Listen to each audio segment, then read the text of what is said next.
Hello' বন্ধু, আপুনিতো ভাবিছে সদায় কিয় ফ'ৰ্চ কইন আমি কৈ আছোঁ। আচলতে ফ'ৰ্চ কইন কিয় কৈ আছোঁ, আপুনি যদি অলপ মাইণ্ড খটাই আপুনি ভাবে, আপুনিও ক'ব যে নহয় ফ'ৰ্চ কইনক কিয় আমি ক'বলৈ বাধ্য হৈছোঁ। কাৰণ আজি আমাৰ 25 টকাৰ ফ'ৰ্চ কইন আজি যদি 110 টকা পাৰ হৈছে, 112 টকামান হৈ গৈছে, আৰু 9 মাহত আৰু আমাৰ বছৰৰ পিছত বছৰ আমাৰ বাকী আছে। এই দিনত আমাৰ কিমান প্ৰফিট হ'ব। যেনেকৈ বিটকইন আপুনি নিশ্চয় জানে বিটকইন কেনেকুৱা আজি পজিশ্যনত আছে। গতিকে তেনেকুৱা পজিশ্যনত আমাৰো আশা আছে, আমাৰ ফ'ৰ্চ কইন হ'ব। গতিকে আমি সেইকাৰণে আপোনালোকক এই ফ'ৰ্চ কইন বুলিয়ে কৈ আছোঁ, আৰু আপোনালোকক মই সকীয়াই দি আছোঁ যে ফ'ৰ্চ কইন অলপ গুৰুত্ব দিয়ক, আৰু আজিৰ ভিডিঅ'খন অলপ মন দি চাওক, আৰু ফ'ৰ্চ কইন আমাৰ কেনেকৈ পজিশ্যনত গৈ আছে সেইটো অলপ বুজিবলৈ চেষ্টা কৰক। গতিকে আহক ভিডিঅ'খন সম্পূৰ্ণ চাই লওঁ। আপুনি যদি ইঞ্জিনিয়াৰ হয় তেনেহ'লে আপোনাৰ মাহত দৰমহা কিমান হ'ব? বেছিতকৈ বেছি 60,000 বা 70,000 এটা মাহত আপুনি চেলাৰি পাব।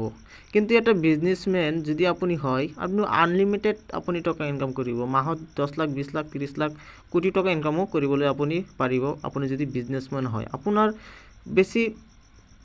আপোনাৰ স্বাস্থ্যৰ প্ৰয়োজন নাই, মাত্ৰ আপোনাৰ অলপ ব্ৰেইনৰহে মাত্ৰ প্ৰয়োজন। আপুনি টকা ইনকাম কৰিবলৈ, আপুনি ইঞ্জিনিয়াৰ হ'লে যে টকা ইনকাম কৰিব সেইটো নহয়। আপুনি বিজনেছমেন হৈ ইয়াতকৈ আৰু বেছিকৈ টকা ইনকাম কৰিব পাৰিব, মাত্ৰ আপোনাৰ অলপ ব্ৰেইন খটাব লাগিব, আৰু আপোনাৰ এইখিনি নলেজ লগাব লাগিব। আমি হাড়ভঙা কাম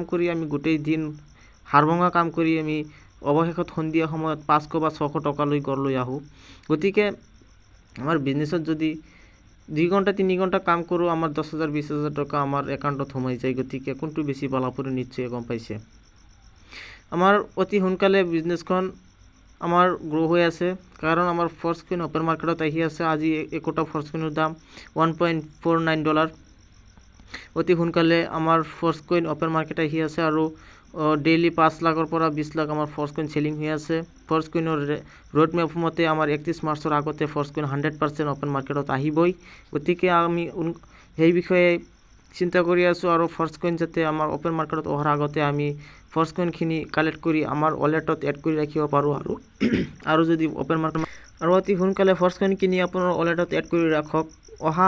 আমাৰ ফ'ৰ্চ কইন দামটো বঢ়াৰ আগতে যদি আপুনি ফ'ৰ্চ কইন কালেক্ট কৰে, মোৰ আণ্ডাৰত যদি আপুনি ফ'ৰ্চ কইন কিনে 100% মই আপোনাৰ সম্পূৰ্ণ টকাৰ ৰিস্ক মই ল'ম। আপোনাৰ 1 টকা যদি লোকচান হয়, মই আপোনাক 2 টকা দিবলৈ বাধ্য, কাৰণ আমাৰ ফ'ৰ্চ কইনত 1 টকা আপোনাৰ মাৰ নহয়। গতিকে সম্পূৰ্ণ ছেফটি আছে। গতিকে আজি এইখিনিয়ে, থেংক ইউ।